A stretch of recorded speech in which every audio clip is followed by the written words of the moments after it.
Ishmael. The mining ship. Ishmael was deep in the system, 12.436.8045, breaking rocks.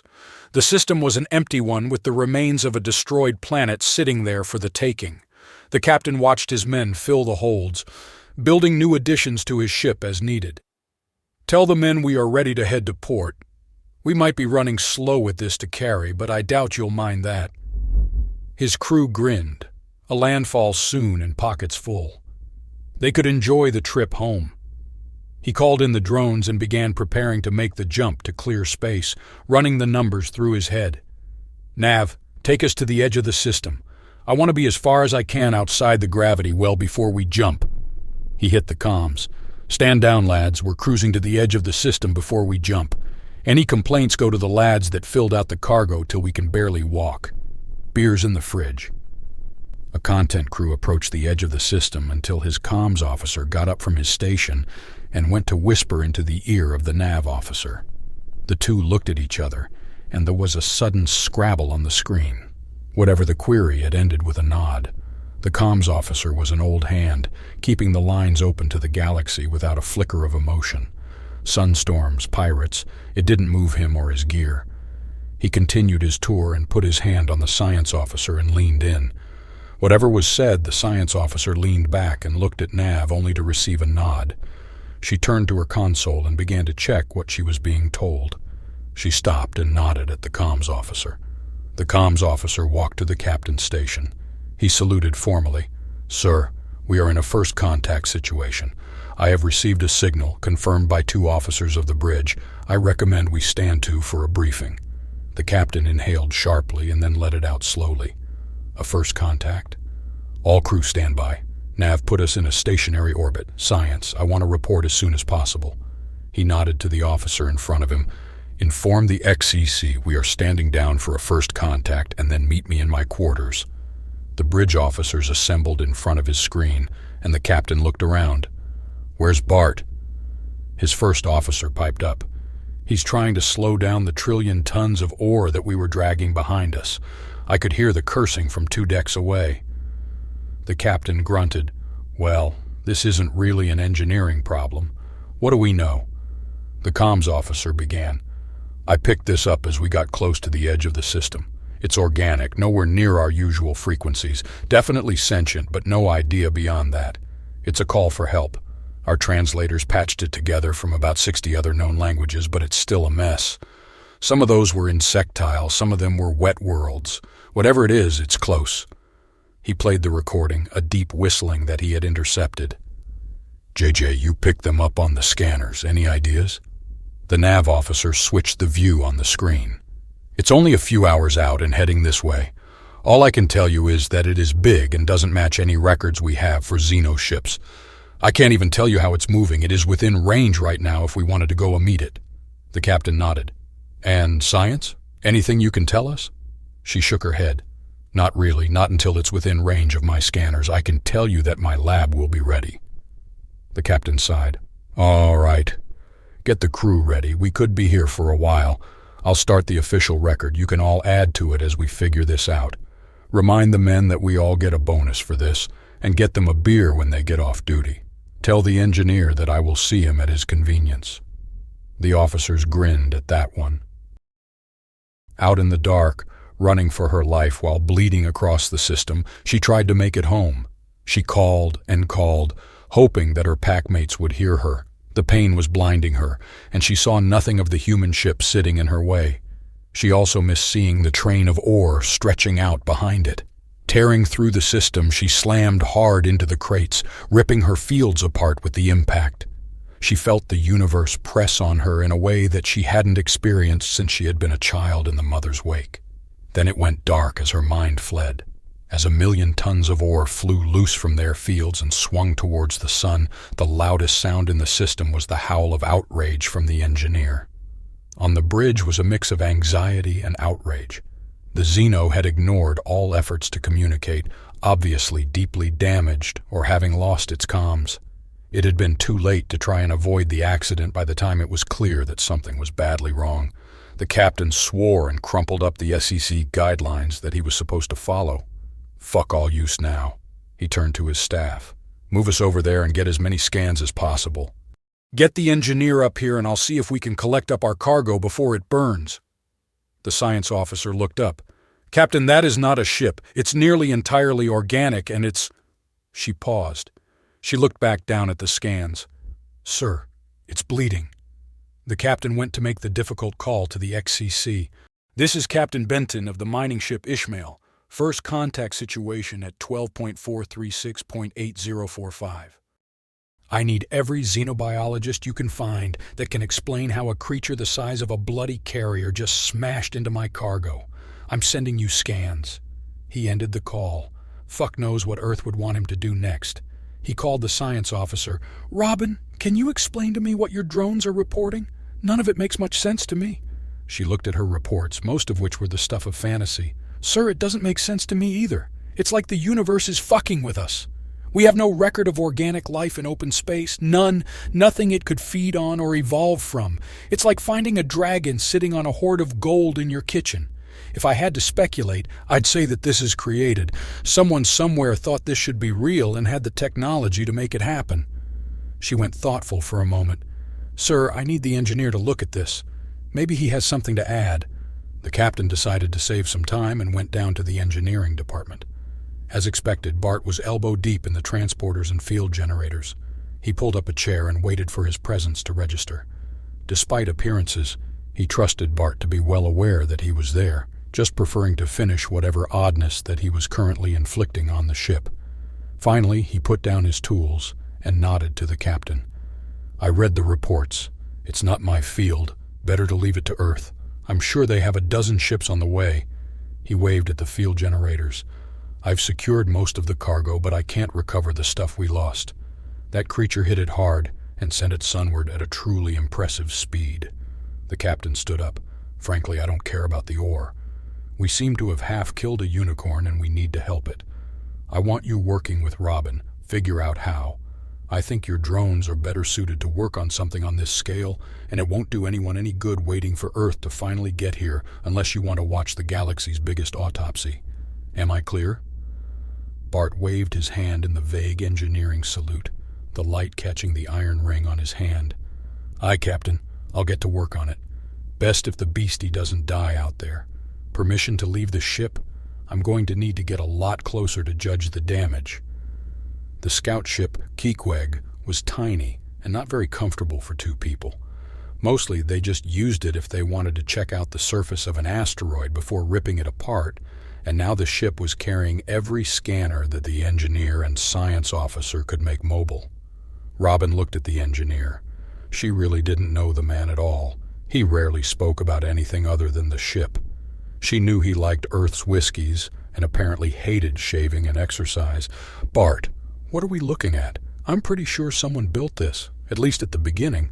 Maybe they can breed." Bart grinned at her. "If someone built this, then I want to know how they did it. Can you imagine what we could do with that technology? I mean, besides putting the captain out of work."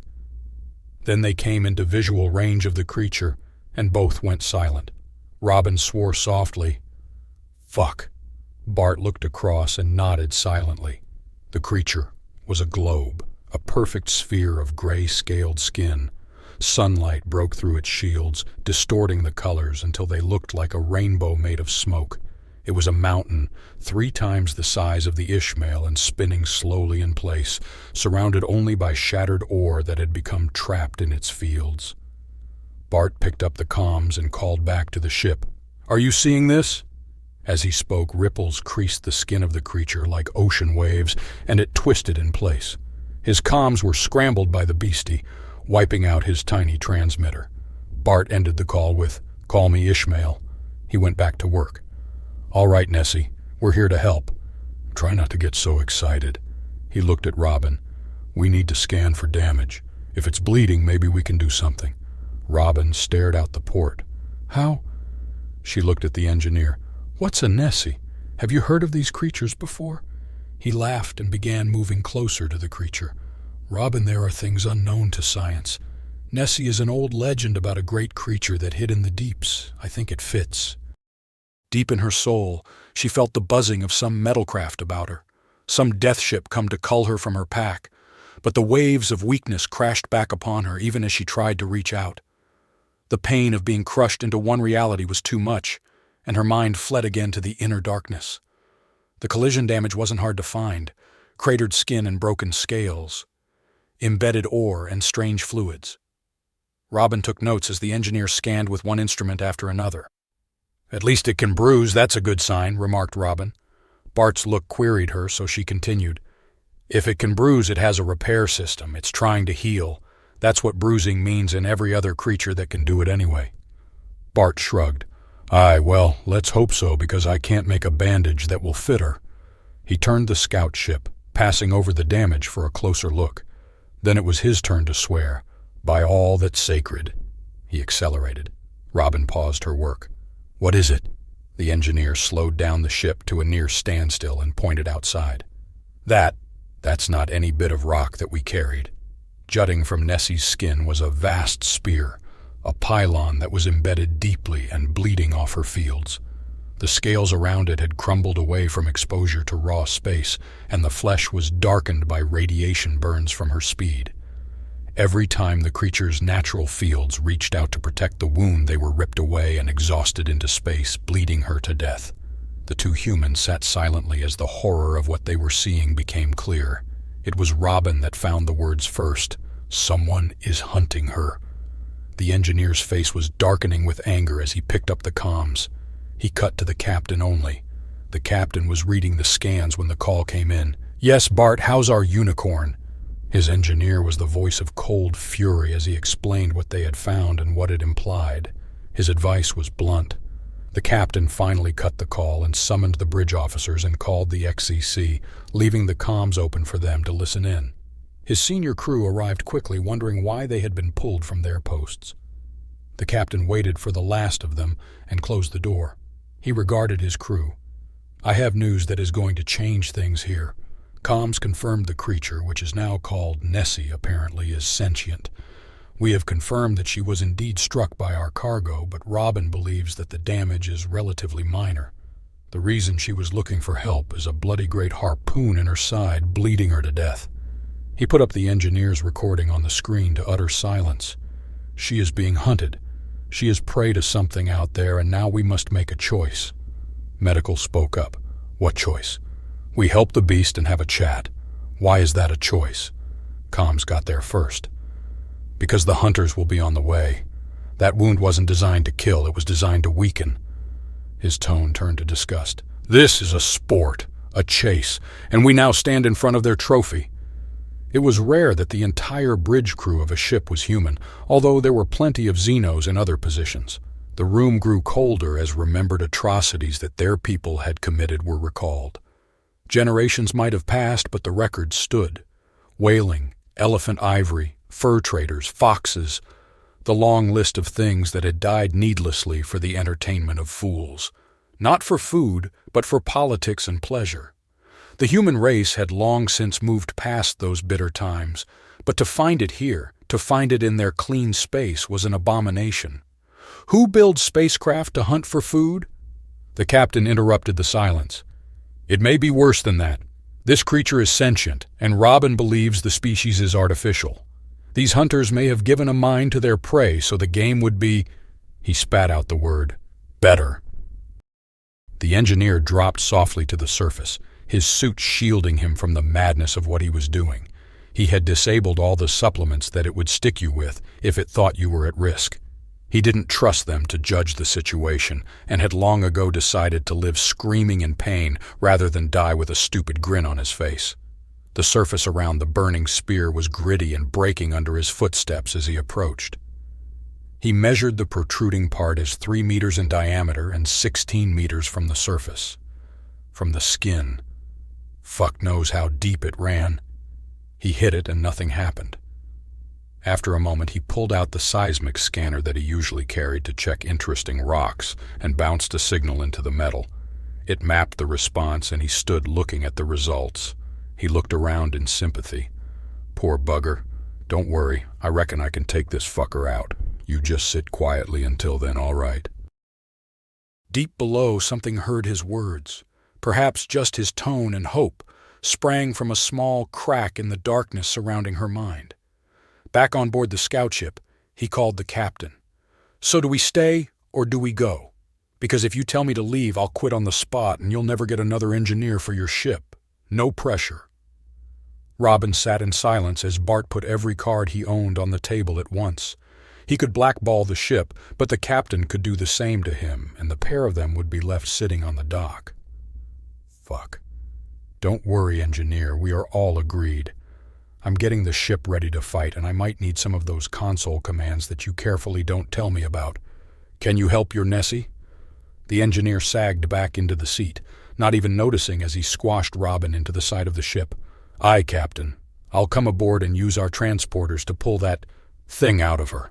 Robin has some ideas on how to boost her field back up, and between the pair of us, we should be able to bring her back. Could you pull the ship over our position?" Now the silence on the ship was the hushed noise of a lot of people trying to do everything at once. Some of those console commands had indeed been used, and most of the systems were recalibrating to a totally different and darker purpose. The captain's main regret was that he hadn't got a new AI yet. His last one had left to run an orbital, and his new one was still in the box. Bart checked that everything was progressing as expected when he finally mapped the seismic scan to the transporters. It wasn't helping that Nessie seemed to be waking up and shivering with the pain. To himself, he kept repeating, "Hush, girl, I'll fix it for you, just sit still a wee while longer." Something hurt him.